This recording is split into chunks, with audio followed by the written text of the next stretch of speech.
تو یہ رسول اکرم صلی اللہ علیہ وسلم کا جو فرمان ہے الاعمال، تو اس بنیاد پر امام بخاری رحمہ اللہ تعالی ایمان کو بھی چونکہ ایک عمل سمجھتے ہیں،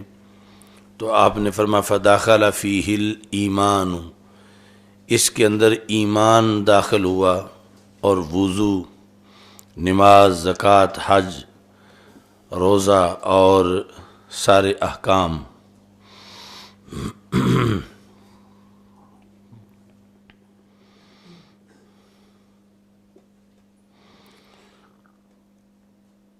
اور ساتھ جو ہے وہ احکام مطلقاً کہہ کر آپ نے یہ رستہ رکھا کہ سارے معاملات بھی اس میں داخل ہو جائیں، جس طرح کہ نکاح وغیرہ ہے۔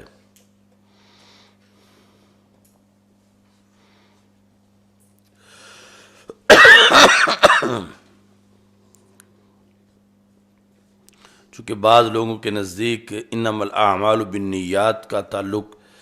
اس میں صرف طاعات مراد ہیں، تو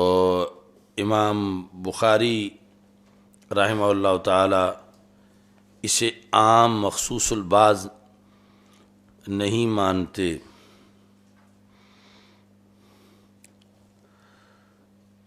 بلکہ اس کے اندر معاملات کو بھی داخل مانتے ہیں۔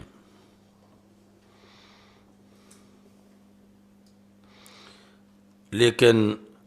کچھ احکام سب کے نزدیک ایسے ہیں کہ جہاں پر نیت کا دخل نہیں ہے۔ عقود جو ہیں، عقود وہ نیت کے محتاج نہیں ہیں۔ اس واسطے امام تفتازانی نے تلوی میں کہا کہ البیع والنکاح وامثالہما لا تحتاج الی النیت اجماعا، بیع، نکاح اور ان کی مثل جو چیزیں ہیں وہ نیت کی محتاج نہیں ہیں۔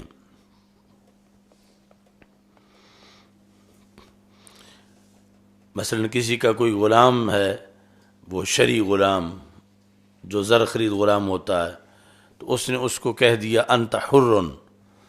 اور پھر کہے کہ میری اس میں نیت نہیں تھی، تو اب نیت کا دخل یہاں نہیں ہے، وہ غلام جو ہے وہ آزاد ہو جائے گا۔ ایسے ہی کسی نے اپنی بیوی کو کہا انت طالق، صریح لفظ بول دی اور پھر کہے کہ میری تو اس میں نیت نہیں تھی، تو پھر بھی طلاق ہو جائے گی۔ مثلا میاں بیوی جو ہیں وہ ڈرامہ کر رہے ہیں، فلمی ڈرامہ، تو اس میں وہ اس طرح کا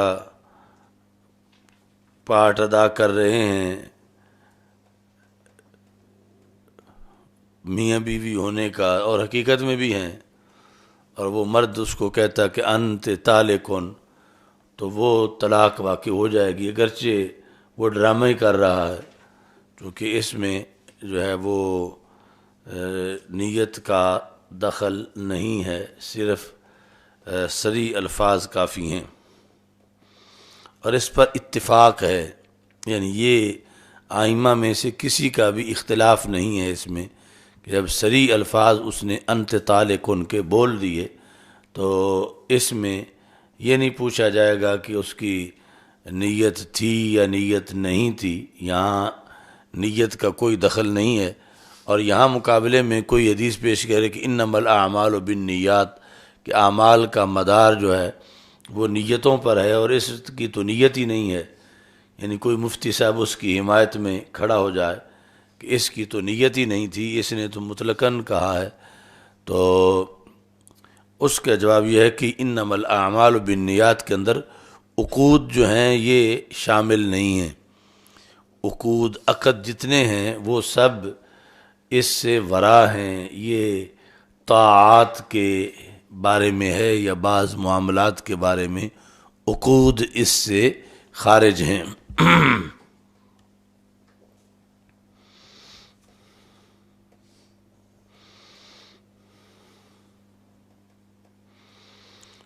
باقی اس کا جو انما الاعمال بالنیات،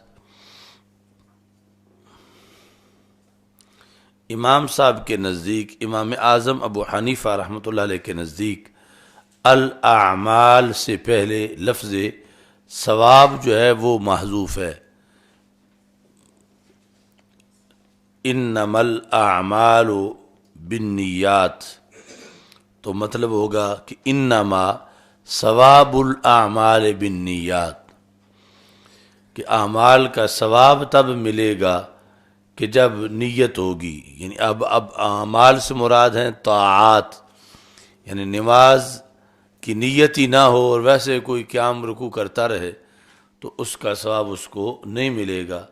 کہ اعمال کے ثواب کا مدار جو ہے وہ نیت پر ہے۔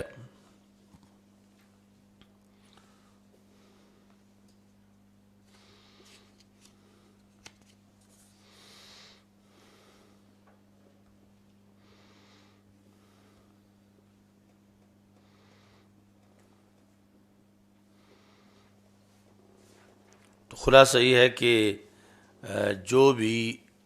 اعمال ہیں جن کے ذریعے سے اللہ کا قرب حاصل کیا جاتا ہے تو وہ اعمال کرتے وقت نیت ہونی چاہیے کہ ہم اللہ کا قرب اس سے حاصل کر رہے ہیں۔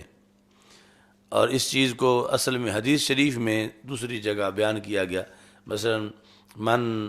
صام رمضان ایمانا واحتسابا، اب یہ جو واحتسابا ہے یہ نیت ہے، یعنی طلب ثواب کے لیے، کہ اس کا ارادہ ہے کہ میں روزہ رکھوں تاکہ مجھے ثواب ملے۔ من قام رمضان ایمانا واحتسابا، کہ جس نے رمضان کا قیام کیا یعنی تراویح پڑھی ایمان کی حالت میں اور پھر طلب ثواب کے لیے، اس کے پہلے گناہ بخشے گئے۔ تو یہ ہے حسبہ جو اوپر ذکر ہے باب کے اندر۔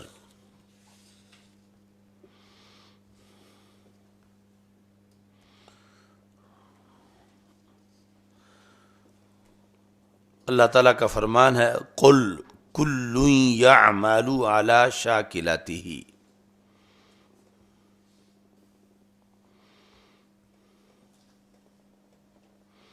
شاکلہ ویسے تو بکھی کو کہتے ہیں، لیکن مراد یہاں پر طریقہ ہے اور قصد ہے۔ ہر بندہ عمل کرتا ہے اپنے قصد کے مطابق، اس واسطے امام بخاری نے اس کی جو شرح کی تو علی نیتہ، شاکلہ کا معنی امام بخاری رحمہ اللہ تعالیٰ نے نیت کیا۔ قل کل یعمل علی شاکلتہ، یہ یعنی جو طریقہ ہے امام بخاری رحمۃ اللہ علیہ کا کہ بعض تعلیقات ذکر کر کے انہیں دعوے کی دلیل بناتے ہیں۔ تو دعویٰ یہ کیا تھا کہ اعمال نیت کے ساتھ ہیں اور حسبہ کے ساتھ ہیں، تو اس بنیاد پر آگے دلیلیں دے رہے ہیں، لیکن سند ساتھ ذکر نہیں کر رہے۔ جو حدیث ذکر کرتے ہیں آیت تو ویسے آیت ہے، تو نفقۃ الرجل علی اہلہ یحتسبھا صدقہ، یعنی نیت کا اتنا دخل ہے کہ اگر بندہ اپنے اہل و عیال کو، بیوی بچے کو خرچہ دے اور خرچہ دیتے وقت وہ نیت ثواب کر لے کہ ان کا نان و نفقہ مجھ پہ لازم ہے اور ان کو دے کر میں شریعت پہ عمل کر رہا ہوں، تو اللہ اس کو صدقے کا ثواب عطا کرے گا۔ نفقۃ الرجل علی اہلہ یحتسبھا، یہ جو شروع کے اندر باب کے آغاز میں لفظ حسبہ آیا ہے کہ درا حال کہ وہ اس سے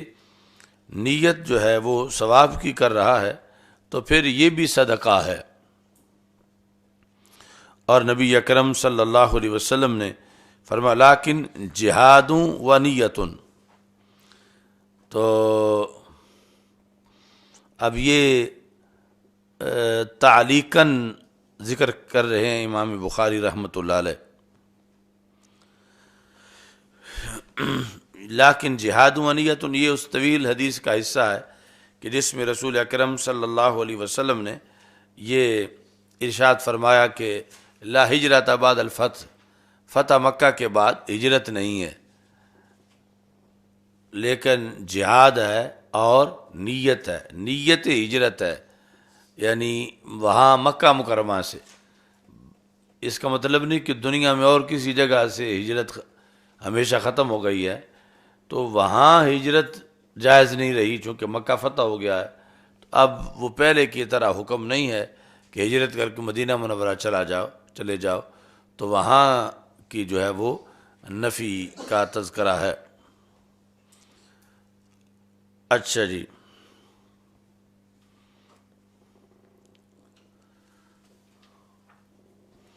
حضرت عمر رضی اللہ تعالیٰ عنہ سے مروی ہے کہ رسول اکرم صلی اللہ علیہ وسلم نے ارشاد فرمایا کہ اعمال کا مدار نیت پر ہے، اور ہر بندے کے لیے وہ ہے جو اس نے نیت کی. یہ جو حدیث کا کچھ حصہ پہلے بھی آیا تھا مختصر پہلے نمبر پہ، فمن کانت ہجرتہ الی اللہ ورسولہ فہجرتہ الی اللہ ورسولہ، جس کی ہجرت اللہ اور اللہ کے رسول صلی اللہ علیہ وسلم کی طرف ہے تو پھر اس کا تو کیا کہنا، اس کی ہجرت اللہ اور اللہ کے رسول صلی اللہ علیہ وسلم کی طرف ہے. امن کانت ہجرتہ لدنیا یصیبها، لیکن جس کی ہجرت جو ہے وہ دنیا کے لیے ہے کہ اسے پائے، او امراتن، یا عورت کے لیے ہے کہ اس سے شادی کرے، تو پھر اس کی ہجرت اسی کام کے لیے ہے جس کی اس نے نیت کی. تو یہ بحث پہلے گزر چکی ہے کہ شرط جزا میں تغیر ہوتا ہے، اور یہاں من کانت ہجرتہ الی اللہ ورسولہ فہجرتہ الی اللہ ورسولہ، تو یہ شرط اور جزا میں اتحاد لازم آ رہا ہے. تو اس کا جواب یہ ہے کہ یہ مبالغتاً ہے، مطلب یہ ہے کہ پھر اس کی ہجرت تو کامل درجے کی ہے، یعنی یوں سمجھو کہ من کانت ہجرتہ الی اللہ ورسولہ فہجرتہ کاملۃ، اس کی ہجرت جو ہے وہ کامل درجے کی ہے. تو اس لیے یہ شرط اور جزا کا اتحاد نہیں ہے. اور دوسری کہ جس نے عورت کے لیے ہجرت کی تو اس کی ہجرت جو ہے وہ خصیص ہے. اچھا جی، حضرت عبداللہ بن مسعود، حضرت ابو مسعود جو ہیں نبی اکرم صلی اللہ علیہ وسلم سے روایت کرتے ہیں، اذا انفق الرجل علی اہلہ یحتسبها فہو صدقہ، یعنی یہ امام بخاری کے طریقہ کار سے آپ جو تمہید میں بتایا تھا یہ بھی اب سامنے ہے کہ ایک ہی چیز پہلے تعلیقاً ذکر کی ہے اور پھر اسی کی ساتھ سند بھی ذکر کر دی ہے کہ ترجمۃ الباب کے تحت حدیث شروع کرنے سے پہلے وہاں پر مقصود ہے کہ اجمالی طور پر ایک بار دعویٰ ثابت ہو جائے، تو اجمالی طور پر اس کا جو ہے وہ ذکر کیا، آگے پھر تفصیلاً جو ہے یہ ذکر ہے، اور یہاں پر اس کا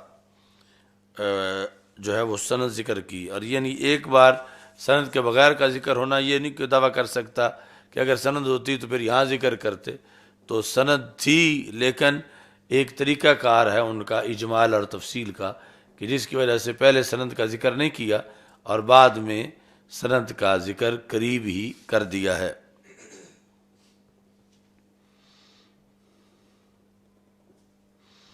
یحتسبها، یہ رجل سے حال ہے، یعنی امتثالا لامر اللہ، اللہ کے حکم پر عمل کرتے ہوئے. یعنی ایک ہے وہ اپنی خواہش پر عمل کرتے ہوئے کہ بیوی اور بچوں کو، کہ بچوں کے ساتھ بیوی کے ساتھ جو اس کا پیار ہے اس کی بنیاد پہ خرچے کو دیتا ہے. ایک یہ خرچہ دیتا ہے اللہ کا حکم سمجھ کے، تو جس وقت اللہ تعالیٰ کا اور رسول پاک صلی اللہ علیہ وسلم کا حکم سمجھ کے وہ دیتا ہے تو پھر یہ صدقہ بن جائے گا، فہوا صدقہ۔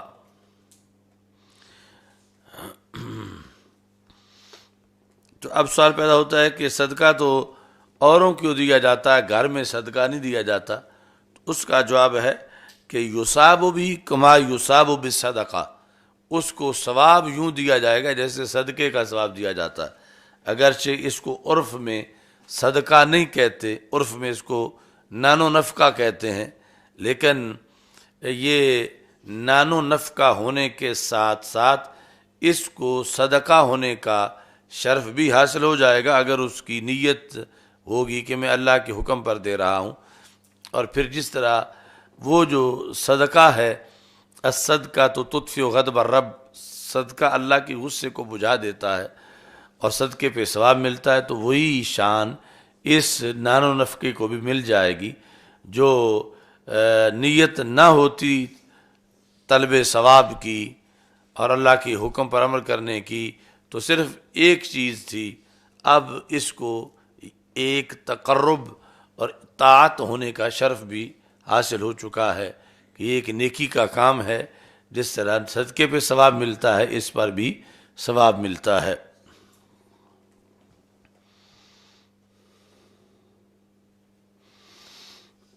حضرت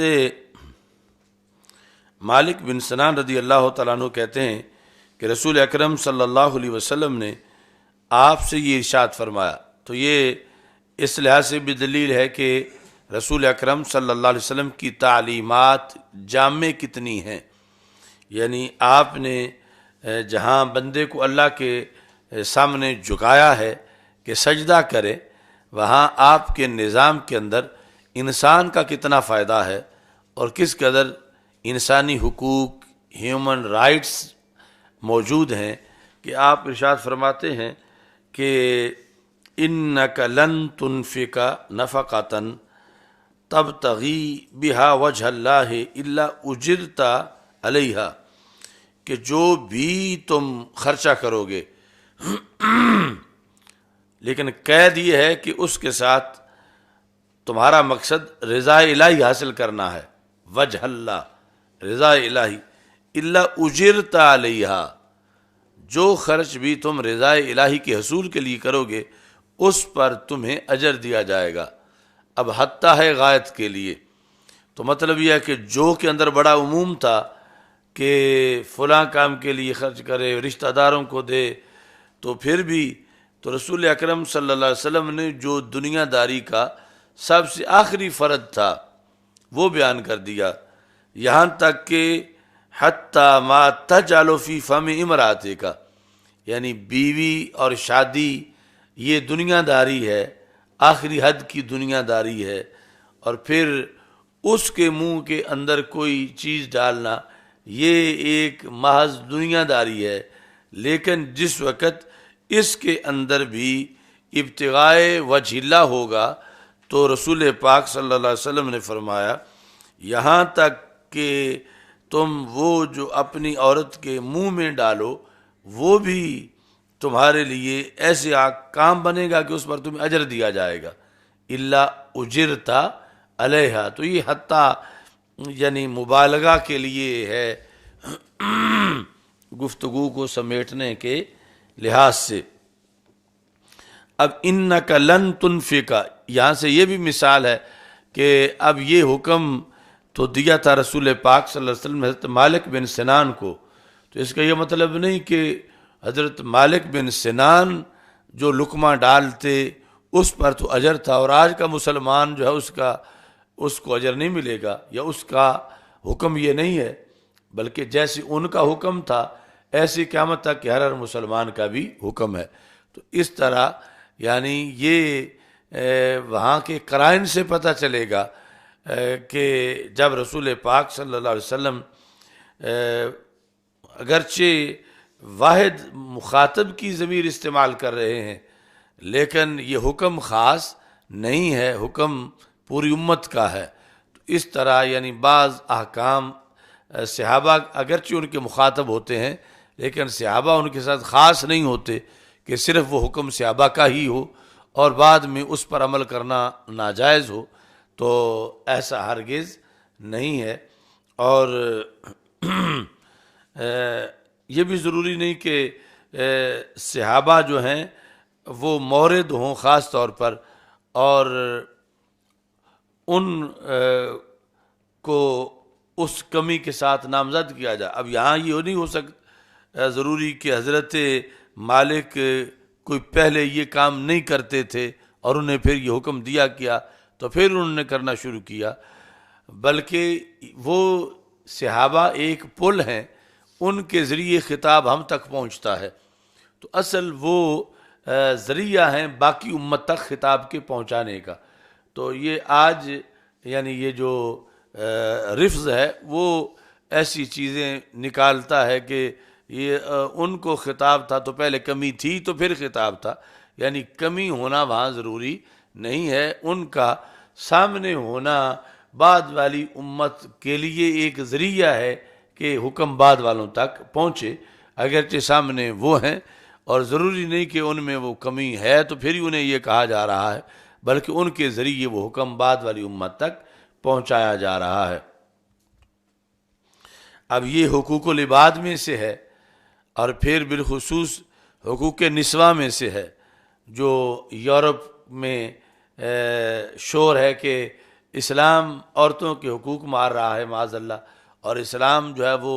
عورتوں کو کچھ نہیں دے رہا، یعنی یہاں تک اس حدیث میں تو جو آخری ایک دنیا داری تھی، حد درجے کی دنیا داری تھی، اسلام نے عورت کے حق کی وجہ سے اسے بھی دین بنا دیا ہے، کہ یہاں تک کہ وہ اپنی ہی بیوی کے منہ کے اندر لقمہ ڈال رہا ہے، اگرچہ اس لقمہ ڈالنے کے پیچھے ان کا کوئی باہمی پیار ہے، لیکن وہ ڈال شریعت کی وجہ سے رہا ہے کہ شریعت نے لازم کیا ہے کہ وہ خرچہ دے، تو اس کو بھی ایک بہت بڑی نیکی قرار دے دیا گیا۔ تو اس لیے یعنی اسلام عورتوں کے حقوق کو کم نہیں کرتا بلکہ بہت اجاگر کرتا ہے، اور بہت زیادہ اس پر اسلام کے اندر توجہ دی گئی ہے۔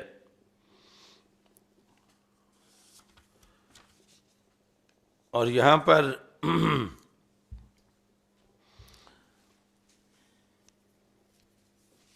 گفتگو کا اور خطابت کا بھی ایک طریقہ ہے کہ جس کی وجہ سے یعنی ایک بات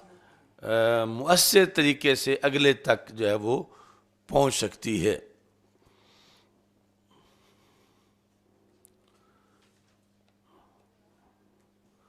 مثال کے طور پر اب جو کلاس کے اندر سب سے زیادہ کند ذہن ہو، تمہارے اندر وہ کون ہے؟ وہ غیر حاضر ہیں سارے کند ذہن؟ وہ سائیں تیرا بورے والا کدھر ہے؟ وہ ساتھ والا تاندلیاں کا اتنا لمبا؟ اچھا جی، تو اب گفتگو کرتے وقت مثلا کہا جائے کہ مثلا ادھر کامل شاہ صاحب ہیں، تو ایک بندہ کلاس پہ تبصرہ کرنا چاہتا ہے کہ سب نے سبق یاد کیا ہوا ہے، تو سب نے سبق یاد کیا ہوا ہے، تو وہ جو ابرار ہے مثال کے طور پر اگر وہ سب سے رحیل ہے تو کہتا ہے کہ سبق جو ہے وہ ابرار نے بھی یاد کیا ہے، تنویر نے بھی، حتیٰ کہ کامل شاہ نے بھی سبق یاد کیا ہے۔ تو اب جو ہے وہ یہ یعنی طریقہ، یہ گفتگو کا انداز درست نہیں ہوگا کہ حتیٰ کے بعد یعنی جس فرد کو ذکر کیا جا رہا ہے، یا یہ ہے کہ حتیٰ ذکر ہی نہ کرے، مثلا وہ کہتا ہے کہ تنویر نے بھی ذکر سبق یاد کیا ہے، کامل شاہ نے بھی، ابرار نے بھی، تو یہ تاثیر اور مؤثر انداز نہیں ہے۔ اور اگر کہ وہ اس طرح کہے کہ کامل شاہ نے بھی ذکر سبق یاد کیا ہے اور 10ویں نمبر پہ مثال کے طور پر ابرار آتا ہے،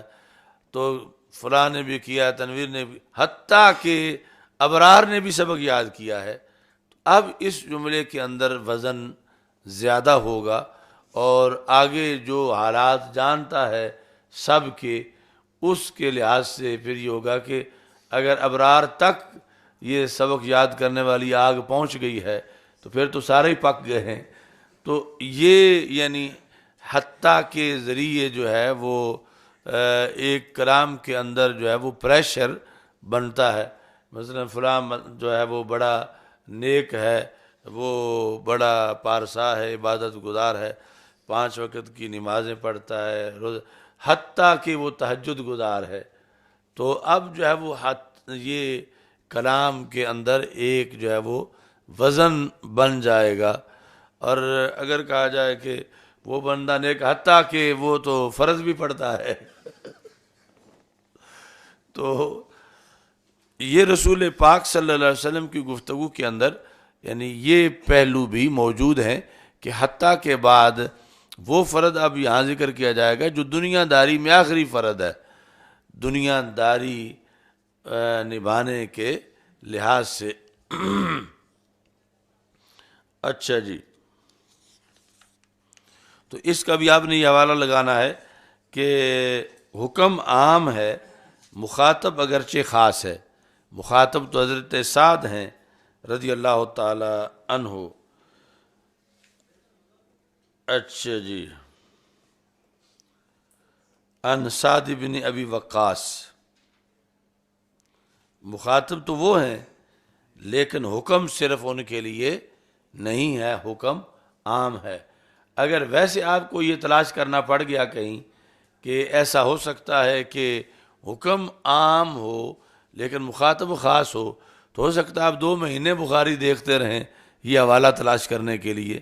تو نہ ملے۔ تو یہ یعنی ساتھ ساتھ ان ساری چیزوں کو کور کرنا ہوتا ہے اور ساتھ انڈیکس حوالوں کی تیار کرنی ہوتی ہے۔ اچھا جی،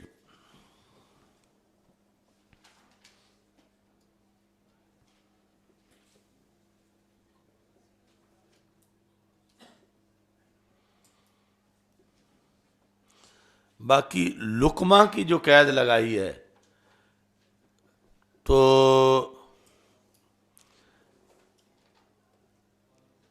یہ بھی یعنی مبالغہ ہے گفتگو کے اندر۔ یعنی ایک تو ہے نا مبالغہ ہوتا ہے کہ اس نے جی بات چیچی کا کہاں بنا دیا، وہ مبالغہ۔ یہ وہ مبالغہ نہیں جو حدیث میں ہم گفتگو کر رہے ہیں، یہ جو کلام فصیح بلیغ ہوتی ہے وہ مبالغہ ہے کلام کے اندر، کہ جو خرچ کیا جاتا ہے بیوی پر، وہ ہو سکتا ہے اس نے ₹1,00,000 کا اس کو سوٹ لے کر دیا ہے، یا اس نے 50,000 کی اس کو جوتی لے کر دی ہے۔ تو اب یہ بڑے بڑے خرچے ہیں اور لقمہ جو ہے وہ چھوٹا سا خرچہ ہے۔ تو شریعت جب چھوٹے سے خرچے پر اتنا اجر دے رہی ہے تو بڑے پر کتنا اجر دے گی؟ تو اس بنیاد پر یعنی حتی لقمہ یہ بھی ساتھ جو ہے وہ یعنی قلت کی بنیاد پر کہ اخراجات میں جو چھوٹا سا خرچہ ہے اس پر، یعنی پہلا تو تھا یعنی بیوی پر جو خرچ کیا جائے اس کے لحاظ سے حتی، اب یہ ہے کہ جو خرچ کیا جا رہا ہے اس میں جو تھوڑا سا خرچ کیا جا رہا ہے اس کے لحاظ سے بھی حتی کا جو استعمال کیا گیا، تاکہ یعنی پتہ چلے کہ جب ایک لقمے پر اجر ہے تو زیادہ جب خرچ کرے گا اور اس میں مقصد رضا الہی ہوگا تو اللہ تعالیٰ اس پر کتنا اجر و ثواب عطا فرمائے گا۔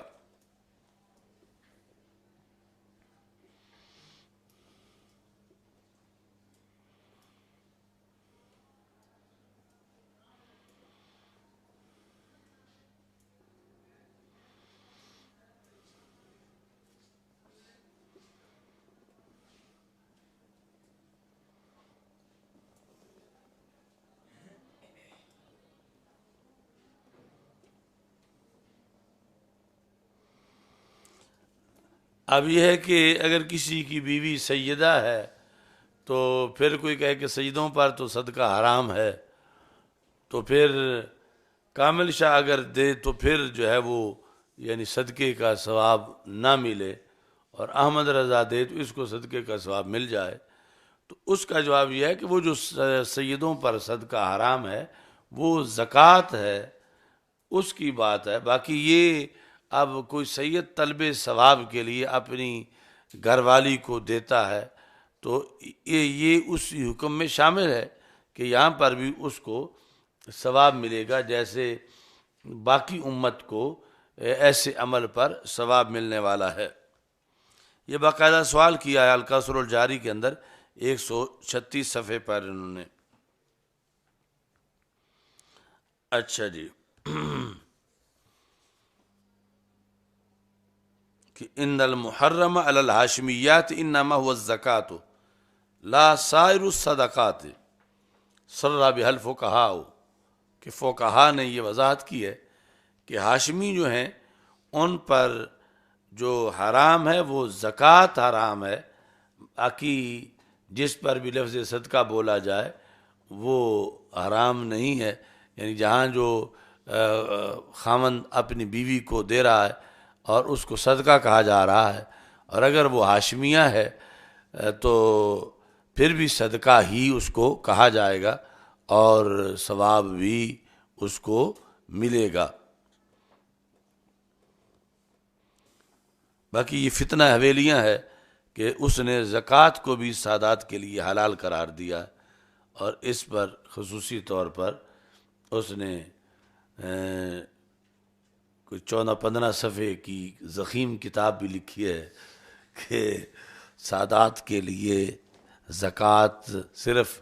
حلال ہی نہیں بلکہ اچھا ہے کہ عام فقراء کے مقابلے میں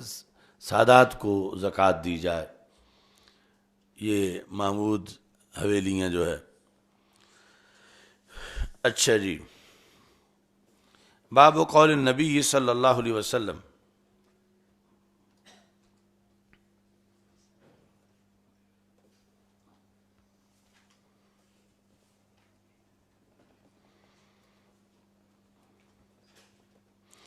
باقی یہ جو حدیث گزری ہے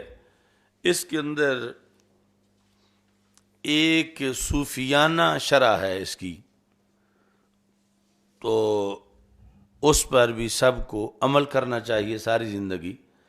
کہ مفت میں یعنی آسانی سے اس کی بہت سی نیکیاں اکٹھی ہوتی رہیں۔ انہوں نے لکھا الکوثر الجاری کے اندر، الکوثر الجاری، قال بعض العارفین شأن العاقل ان تکون افعالہ المباحۃ کلها طاعۃ،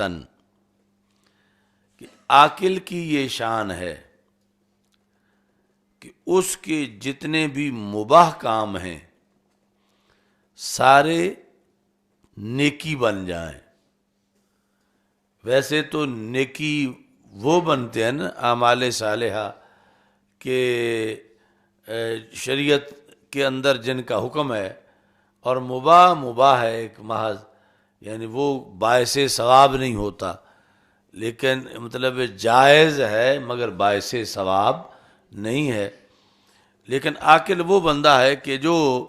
اپنی زندگی کے سارے وہ افعال جو کہ درجہ سنت میں نہیں محض مباح ہیں، عاقل وہ ہے جو ان مباح افعال کو بھی طاعت بنا لے، نیکی کا کام بنا لے ان مباح افعال کو بھی۔ تو یہ کیسے ہوتا ہے؟ وَذَلِكَ بِأَن يَنْوِيَ بِالْأَكْلِ، یعنی اب کھانا پینا یہ مباحات میں سے ہے، مباحات میں سے ہے، یعنی اس پر یہ جو مبشر ہے مثلا کھانا کھا کے آیا ہے تو اس کو کوئی کہتا ہے استاد جھڑکی لیٹ آ رہے ہو، کیا کرتے رہے ہو، تو یہ آگے سے کہتا ہے کہ میں تو بہت بڑے دینی فریضہ کا سر انجام دے رہا تھا کہ پوری 2 روٹیاں کھا کے آیا ہوں میں، اور کھانے میں اتنا مجھے ٹائم لگا ہے تو میں تو بڑا تھکا ہوا ہوں کہ روٹی کھاتا رہا ہوں۔ تو اب یہ صورتحال جو ہے اس مباح کام کو بھی نیکی بنایا جا سکتا ہے۔ وہ یہ کہ اگر یہ کھانا کھاتے وقت اس نے نیت کی کہ کھانا کھاؤں گا تو پھر پڑھ سکوں گا، کھانا کھاؤں گا تو قیام کر سکوں گا، رکوع کر سکوں گا، سجدہ کر سکوں گا، یعنی وہ جو نفس کی اشتہا ہے اس کو سے ہٹ کر یہ کھانا کھاتا ہے۔ یہ نہیں ہے کہ دل مانگے اور تو اس کے بعد یہ خالی جگہ پر کر دے۔ تو یہ جب بھی کھاتا ہے اس لیے کھاتا ہے کہ میں کھاؤں گا تو پھر میں نیکی کر سکوں گا، یعنی اپنی خواہش پہ نہیں کھاتا بلکہ ایک اور نیت پہ کھاتا ہے۔ تو جب وہ نیت اس کے سامنے ہوگی تو پھر یہ کھانا بھی ایک طاعت بن جائے گا، یعنی پہلے تو محض مباح تھا تو اب مباح سے اوپر درجہ نکل کے طاعت بن جائے گا۔ ایسے ہی نیند جو ہے مباح ہے کہ ضرورت پر سویا جائے، لیکن اگر نیند پر کوئی یہ نیت کرے کہ میں سو لوں تاکہ دینی کام کرنے کے لیے میری بیٹری چارج ہو جائے اور میں اچھے طریقے سے دینی کام کروں، بشرطے کہ فرض کے ناغے کے لیے نہ سو رہا ہو، یعنی وہ سونا کہ جس کی وجہ سے کسی حرام کا ارتکاب نہیں ہو رہا، سونا مباح ہے، اس مباح سونے کے اندر اس نے یہ نیت کی ہے کہ میں اس لیے سو رہا ہوں تاکہ میں پھر صحیح طریقے سے مطالعہ کر سکوں، صحیح طریقے سے میں دین کا کام کر سکوں، تو اب یہ مباح سے نکل کے یہ کام طاعت بن جائے گا کہ وہ ایک نیکی کے کام میں مصروف تھا۔ تو یہ لکھا ہے یہاں پر الکوثر الجاری میں کہ یہ بعض عارفین کا قول ہے کہ عقل مند وہ ہے کہ زندگی کے سارے مباح افعال کو بھی طاعت بنا لیتا ہے۔ مباح رہے گا تو اس درجے میں اس پر کوئی ثواب نہیں ملے گا، لیکن مباح اگر طاعت بن جائے گا تو پھر اس مباح پر بھی ثواب ملے گا۔ تو ایک ہے کہ زندگی میں اس نے مثال کے طور پر 60,000 مباح افعال کیے ہیں، چونکہ روزانہ ہی 3 ٹائم کھاتا رہا ہے، روزانہ سوتا رہا ہے، تو گنے تو بہت بڑی تعداد قیامت کے دن بن جائے گی۔ اور دوسرا یہ ہے کہ وہی 60,000 افعال وہ طاعت بھی ساتھ ہیں، صرف مباح ہی نہیں رہے بلکہ حسن نیت کی بنیاد پر وہ طاعت بن گئے۔ تو یہ کتنا عقل مند ہے کہ جس نے بیک وقت ڈبل سفر کیا ہے کہ ادھر مباح والا کوٹا بھی رہا اور ساتھ جو ہے وہ طاعت والا مرتبہ بھی اس کو حاصل ہو گیا۔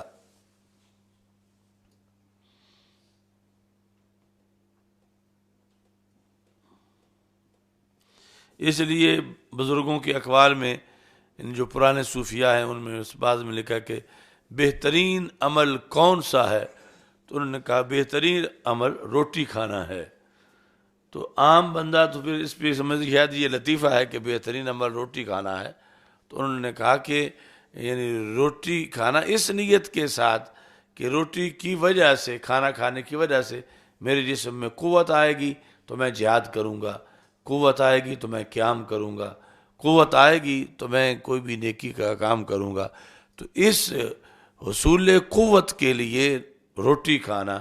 یہ بھی بہترین اعمال میں سے ایک عمل ہے۔ تو اس واسطے یہ جو انہوں نے فائدہ کے عنوان سے الکوثر الجاری میں ذکر کیا اور عاقل کی یہ شان بیان کی، عقل مندی یہ ہے، تو یہ سب کو اس عقل مندی کا مظاہرہ کرنا چاہیے اور اپنی زندگی میں، چونکہ ویسے تو ایک بندے کے پاس ایک ہی زندگی ہے، ایک بندے کی ایک زندگی ہے، تو شریعت میں کچھ طریقے ہیں کہ وہ ایک زندگی کو چاہے تو 1000 زندگیوں میں بدل دے، ایک ہی زندگی کو کئی زندگیوں میں بدل دے۔ تو یہ وہ ان طریقوں میں سے ایک طریقہ یہاں بھی ذکر ہے۔ ویسے تو مطلب یہ ہے کہ اس نے جتنے لوگوں کو پڑھایا، مثال کے طور پر اس نے 1000 بندے کو نمازی بنایا ہے، تو اب اس کو روزانہ اپنی ایک ظہر پڑھنے پر صرف ایک ظہر کا ثواب نہیں ملے گا، ساتھ 1000 ظہر کا بھی ثواب ملے گا کہ جن کو اس نے نمازی بنایا تھا۔ تو یہ شریعت میں طریقہ ہے کہ بندہ، ویسے تو دوسری زندگی بھی ایک دوسری بھی ادھار نہیں ملتی، بس ایک ہی زندگی ہے اور اسی میں جو کچھ کرنا ہے کرنا ہے، لیکن یہ طریقہ ہے کہ علم دین کی بنیاد پر کہ جب وہ 1,00,000 بندہ تیار کرتا ہے دین کی خاطر، دینی کاموں کے لیے، تو ان 1,00,000 کا ثواب بھی کاٹا نہیں جائے گا، انہیں پورا ملے گا، لیکن انہیں اس پر تیار کرنے کے لیے جو اصل بندہ ہے وہ اس کے نامہ اعمال میں وہ 1,00,000 جتنا لکھا جائے گا، اور اس طرح پھر اس کی زندگی 1,00,000 زندگی میں تبدیل ہو جائے گی کہ، اور یہاں پر جو ہے وہ ساتھ یہ آ گیا کہ مثلا ایک کام پر 2 فائدے حاصل ہو رہے ہیں، اور پیچھے یہ شروع میں پہلی حدیث پر بتایا تھا کہ نیت المؤمن خیر من عملہ، مومن کی نیت اس کے عمل سے افضل ہے۔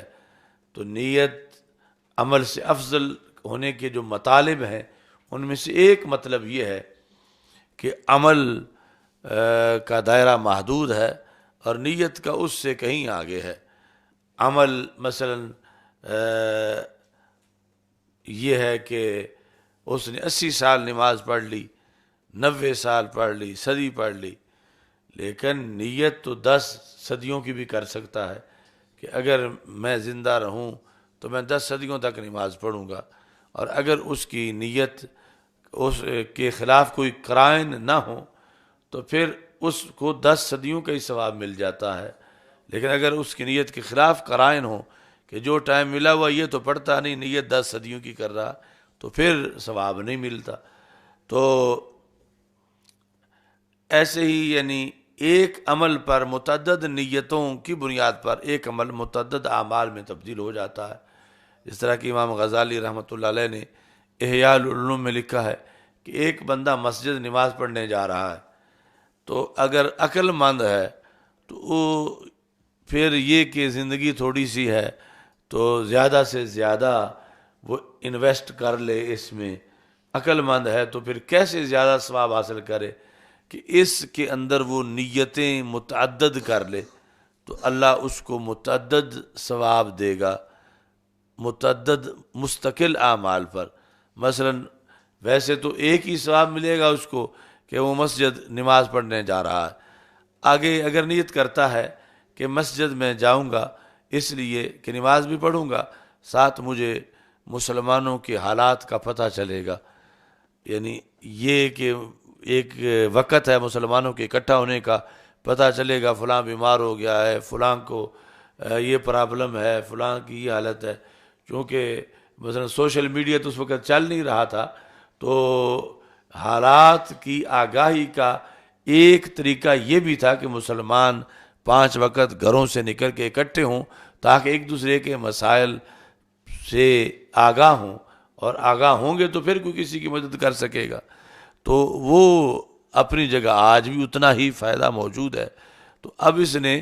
دوسری نیت کر لی کہ مسلمانوں کے حالات کی واقفیت حاصل ہو، چونکہ من لم یہتم بامور المسلمین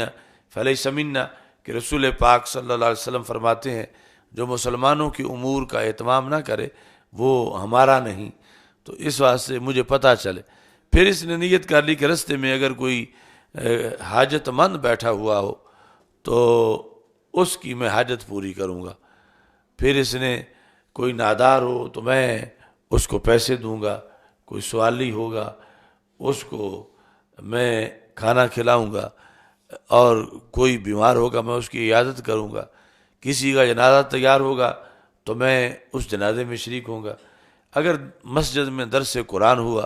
تو میں درس قرآن سنوں گا، کہ ہو سکتا ہے کہ وہاں کوئی عالم دین آئے ہوئے ہوں اور وہ قرآن مجید کی کسی آیت کا مطلب بتائیں اور مجھے شوق ہے کہ مجھے کوئی آیت تو مطلب مجھے آئے. تو اس طرح یعنی جتنی نیتیں کرتا جائے گا اس مسجد میں آنے والے عمل پر، جو کہ نفس الامر میں تو ایک ہی ہے، اب آگے اس پر اس نے 18 نیتیں کر لی ہیں، تو اللہ تعالیٰ اس کو 18 اعمال کا ثواب دے دے گا. یعنی یہ یعنی اس دین کے اندر انویسٹ کرنے کا ایک طریقہ ہے، اور ایک زندگی کو کئی زندگیوں میں بدلنے کا طریقہ ہے، کہ جس کی وجہ سے اس مختصر وقت میں ایک بندہ، یعنی یہ کروڑ پتی بننے والی سکیم ہے، راتوں رات مختصر وقت کے اندر، کہ بندہ کوئی بھی نیکی کا کام، مثلا کوئی بھی سفر کرنے لگے تو اس کے ذہن میں ایک ارادہ ہے، وہ اس سے ریلیٹڈ کئی چیزیں ڈھونڈے اور ان کا ارادہ کرے، تو اس حدیث کے مطابق جو گزر رہی ہے پھر اس کو ان پر سب جو نیت اور ارادے میں چیزیں ہیں، عمل میں اگرچہ وہ نہیں آ سکیں لیکن نیت کی وجہ سے ہی، کہ نیت المؤمن خیر من عملہ، اسے اس پر مکمل ثواب جو ہے وہ مل جائے گا. اچھا جی، باب قول نبی صلی اللہ علیہ وسلم الدین النصیحہ، دین نصیحت کا نام ہے، نصیحت خیر خواہی، دین نصیحت کا نام ہے.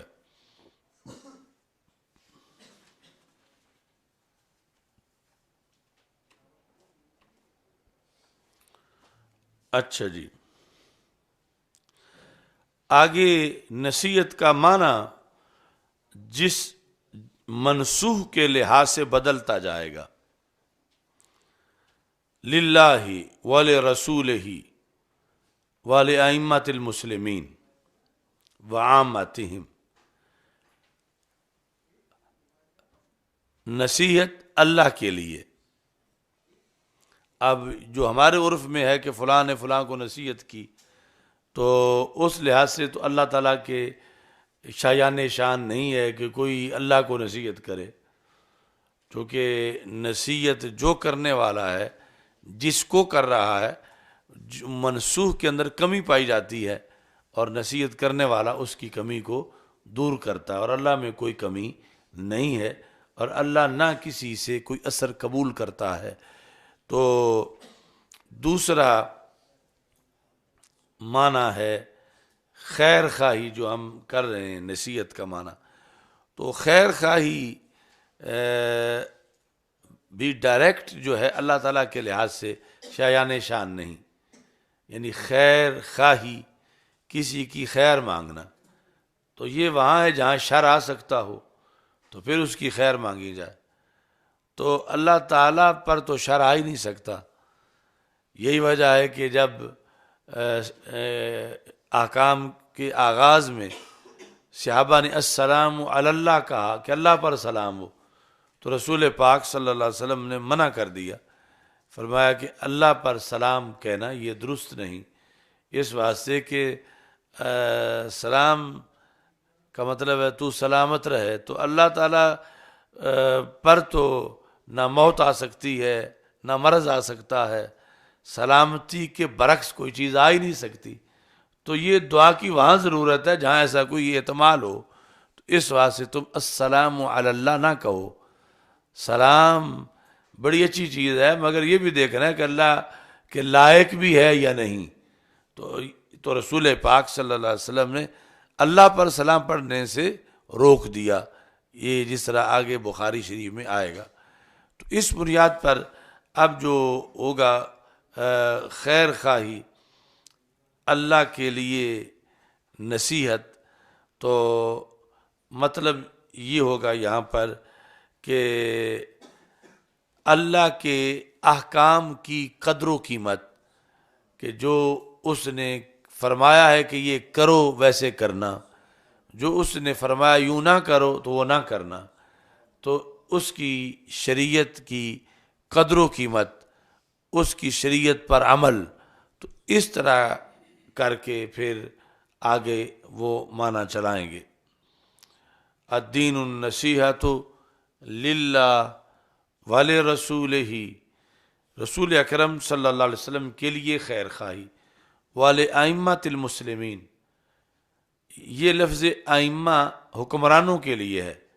ولی ائمۃ المسلمین، آگے چونکہ ذکر آ رہا ہے وعامتہم، اس نے معین کر دیا ہے کہ یہ ائمہ مسلمانوں کے حکمران ہیں۔ ویسے تو ائمہ مثلا دینی امام، مذہبی امام، اگرچہ چاہیے کہ مسلمانوں کا جو حکمران ہے وہ بھی مذہبی امام ہو ان کا، لیکن کچھ مثلا کوئی صرف کا امام ہے، کوئی نحو کا امام ہے، کوئی تفسیر کا امام ہے، تو جو امام عادل ہے وہ ان سب اماموں کا امام ہے، جس کی ہم اکثر بحث چھیڑے رکھتے ہیں امام عادل کی، اور دوسری طرف سے ہمیشہ اس کو بلایا گیا ہے۔ تو یہاں اصل میں یہ ہے کہ اتنا بڑا انسان ہے امام عادل کہ اللہ اور اللہ کے رسول صلی اللہ علیہ وسلم کے بعد اس کی خیر خواہی کا درجہ ہے کہ مسلمان اس کے خلاف نہ سوچیں، اس کا مندہ نہ سوچیں، چونکہ وہ مسلمانوں کا امام ہے، یعنی الامام جنہ، مسلمان اس کے زیر سایہ ہیں، وہ مسلمانوں کی ڈھال ہے، وہ اپنے بدن پہ زخم برداشت کر لیتا ہے مگر مسلمانوں کو تیر نہیں لگنے دیتا، چونکہ وہ مسلمانوں کی قیادت ہے، مسلمانوں کا امام ہے۔ تو یہ ہے والی ائمۃ المسلمین کہ مختلف زمانوں کے اندر جو مسلمانوں کے امام ہوں، یعنی مسلمانوں کے امیر المومنین ہوں، ان کی خیر خواہی کرنا، وعامتہم، اور عام مسلمان جو ہیں، یہ عام اور ائمہ آپس میں مقابلے میں ہیں، یعنی اس طرح حکمران اور رعایا، تو یہ ہے ولی ائمۃ المسلمین وعامتہم، ایک ہے کہ مسلمانوں کے امیر المومنین اور دوسرے عام مومنین، ان سب کی خیر خواہی کرنا، یہ یہاں ترجمۃ الباب بنایا گیا۔ تو جو ہماری وہ بحث ہے کہ امام عادل کا درجہ امت میں رسول پاک صلی اللہ علیہ وسلم کے بعد، خلفائے راشدین کے بعد، صحابہ کے بعد، مثلا آج کا جو عہد ہے 15ویں صدی، تو اگر مسلمانوں میں کوئی امام عادل ہو تو اس صدی کے سارے جو بڑے منصب ہیں، مثلا صدی کے اندر محدثین ہیں، فقہا ہیں، تہجد گزار ہیں، مبلغین ہیں، مختلف علوم کے امام ہیں، ان سب سے بڑا درجہ امام عادل کا ہوگا کہ جس کے زیر سایہ باقی سارے امام امامت کرتے ہیں، یعنی اگر وہ اسلامی نظام نافذ کرتا ہے زمین پر اور پھر باطل کے مقابلے میں ڈٹ کے کھڑا ہے، تو وہ ہوگا صدی کا سب سے بڑا منصب جو امام عادل کا منصب ہے کہ یوم من امام عادل خیر من عبادت سنت، اس کا پھر ایک دن بھی سال بھر کی بندگی سے زیادہ قیمتی ہوگا کہ وہ امام عادل ہے۔ تو یہ سیٹ ہے جو کہ غائب ہے، اور پھر اس کو ڈھونڈنے کا شوق بھی نہیں، اور جبکہ باقی بڑی بڑی ساری سیٹیں، مدرس، مفتی، قاضی، حاجی، نمازی، مجاہد، غازی، وہ سارے بڑے بڑے منصب ہیں، لیکن ان مناصب کی حفاظت تب ہوتی ہے جب امام عادل موجود ہو، تو پھر جہاد بھی اس کی قیادت میں ہوتا ہے، پھر دین کے سارے شعبوں کا کام بھی اسی کی قیادت میں بدرجہ اتم ہوتا ہے، ورنہ یعنی ان سارے شعبوں کا کما حق کو فائدہ نہیں ہوتا۔ جس طرح کہ کئی صدیوں سے امام عادل گم ہے کہ مسلمان اپنا امام عادل نہیں بنا سکے اور نہیں پہچانتے، اور امام عادل کا کردار سامنے نہیں ہے، تو اس وجہ سے پھر مسلمانوں کو ایک تنزل کا سامنا ہے۔ اور اگر امام عادل موجود ہو، جس کا زندوں میں سے ہونا ضروری ہے، ویسے تو قبریں فیض دیتی ہیں، لیکن رسول پاک صلی اللہ علیہ وسلم سے بڑھ کر کس کی برزخی حیات ہوگی، لیکن پھر بھی وہاں ظاہری منصب پر حضرت صدیق اکبر رضی اللہ تعالیٰ عنہ کو بٹھانا لازم ہوا. یعنی آج اگر کوئی یہ کہے کہ فلاں بندہ ایک بہت عظیم شخصیت تھا تو اس کی قبر کا فیض ہی کافی ہے آگے، تو رسول پاک صلی اللہ علیہ وسلم کی قبر کے فیض سے بڑا کس کا ہو سکتا ہے؟ تو وہاں بھی شریعت نے لازمی سمجھا، اور خود رسول پاک صلی اللہ علیہ وسلم حکم دے کے گئے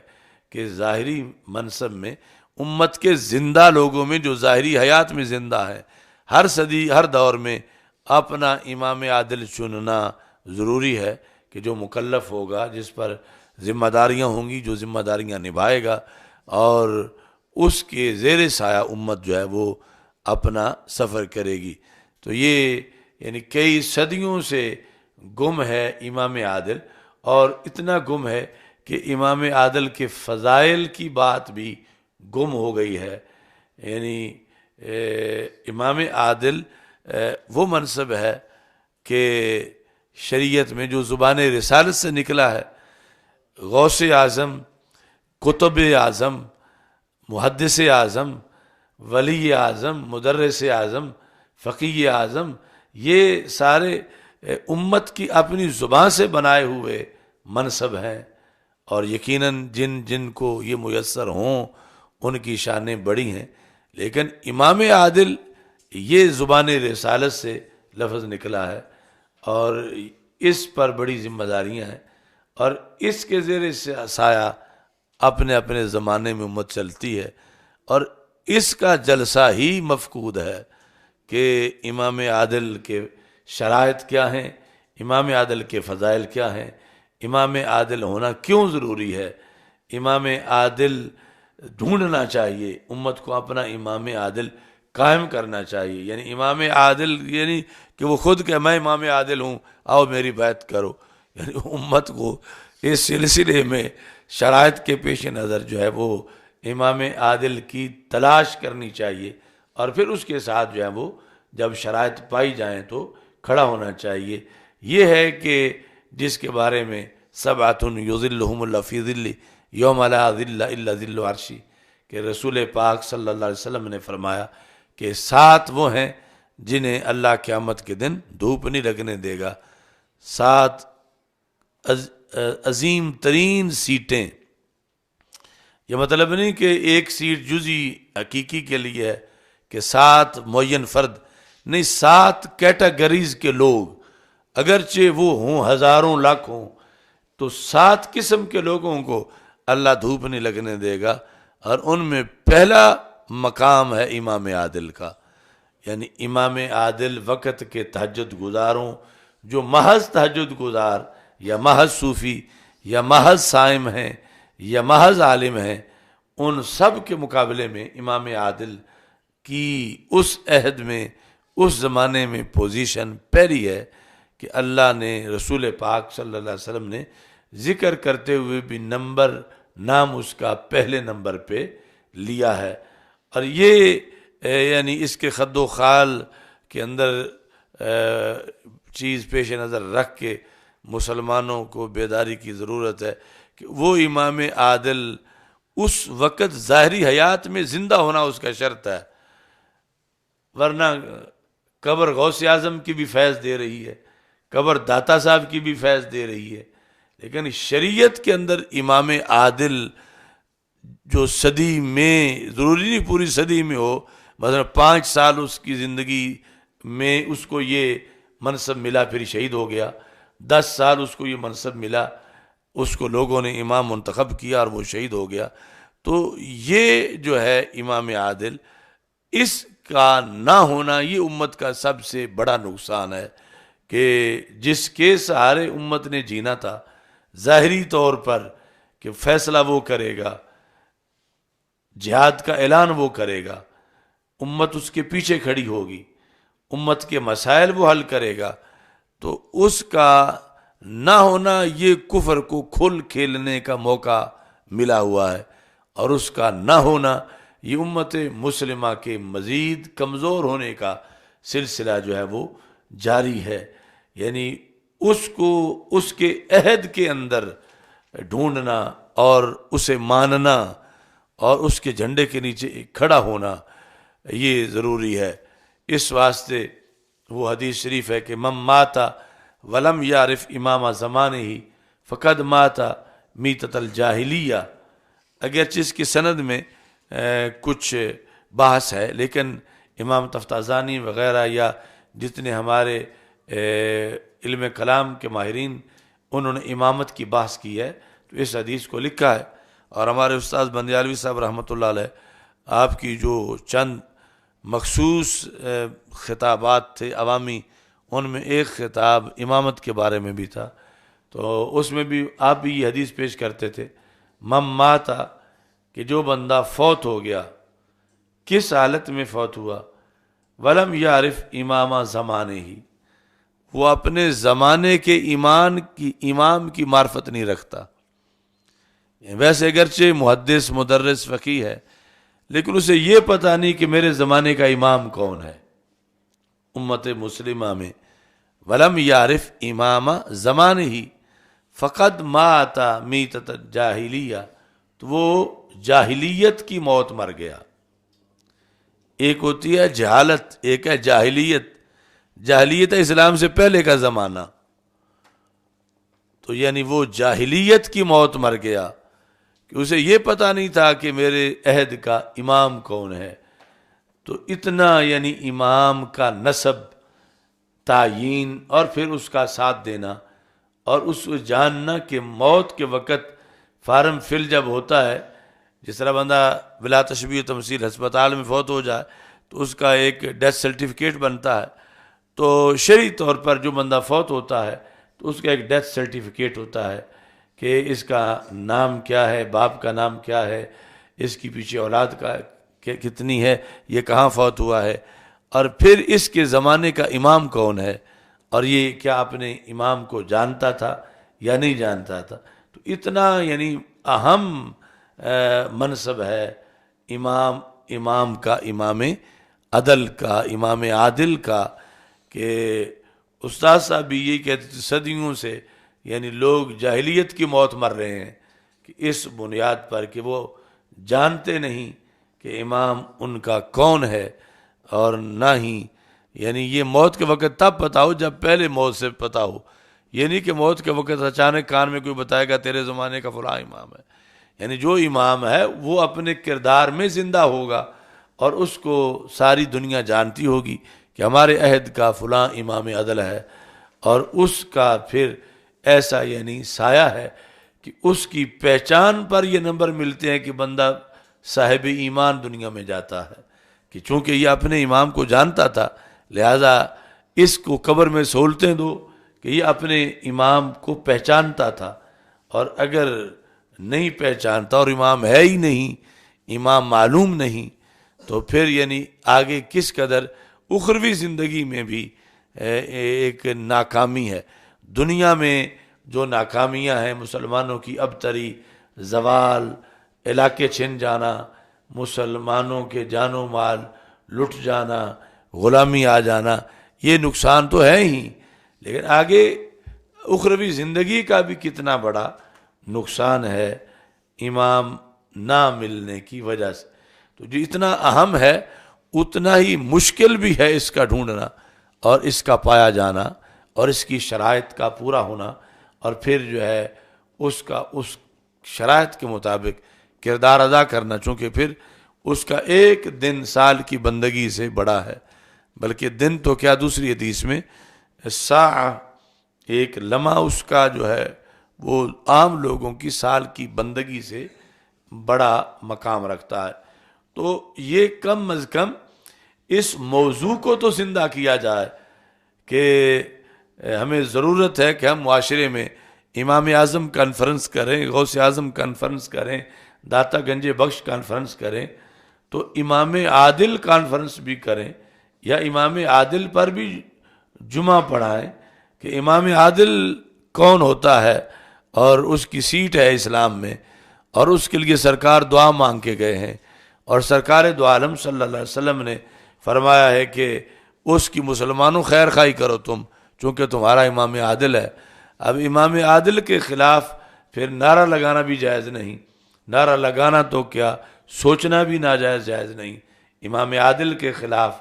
احتجاج جائز نہیں، امام عادل کے خلاف خروج جائز نہیں، یعنی اتنی بڑی اس کی شان ہوتی ہے۔ اور اگر امام عادل نہ ہو تو پھر جو ہے وہ لانگ مارچ کرنے پڑتے ہیں، یا اس سے بھی اگلے مراحل، پھر اس کو منصب سے ہٹانے کے لیے کبھی خروج لازم ہو جاتا ہے اس کے خلاف۔ تو اس لیے یعنی امام عادل کے سارے مباحث قوم کے ذہن میں ہونے چاہیے، تب جا کر یہ ہو کہ امام عادل مسلمانوں کو میسر آ گیا ہے اور مسلمان اس کے زیر سایہ ہیں، تو پھر مسلمانوں کی قوت ظاہر ہو سکتی ہے۔ اگر امام عادل کے بغیر جہاد کریں تو فساد بن جاتا ہے۔ امام عادل نے فیصلہ کرنا ہے جہاد کا، اور اس کے مطابق پھر جو ہے، اور جہاد قوت ہے مسلمانوں کی قیامت تک کے لیے۔ تو یہ بہت سے مسائل جو ہیں ریلیٹڈ ہیں اس امام عادل کے ساتھ۔ الحمدللہ رب العالمین والعاقبۃ للمتقین والصلاۃ والسلام علی رسولہ الکریم۔ استغفر اللہ لا الہ الا اللہ وحدہ لا شریک لہ لہ الملک وله الحمد وهو على كل شيء قدير۔ اللهم إنا نعوذ بك من زوال نعمتك وتحول عافيتك وفجاءة نقمتك جميع ساختك۔ اللهم صل أمة محمد صلى الله عليه وسلم، اللهم ارحم أمة محمد صلى الله عليه وسلم، اللهم فرج عن أمة محمد صلى الله عليه وسلم۔ رب يسر ولا تعسر وتمم بالخير وبك نستعين، رب يسر ولا تعسر وتمم بالخير وبه نستعين، رب يسر ولا تعسر وتمم بالخير وبك نستعين، يا سيد المرسلين، وصلى الله تعالى على حبيبه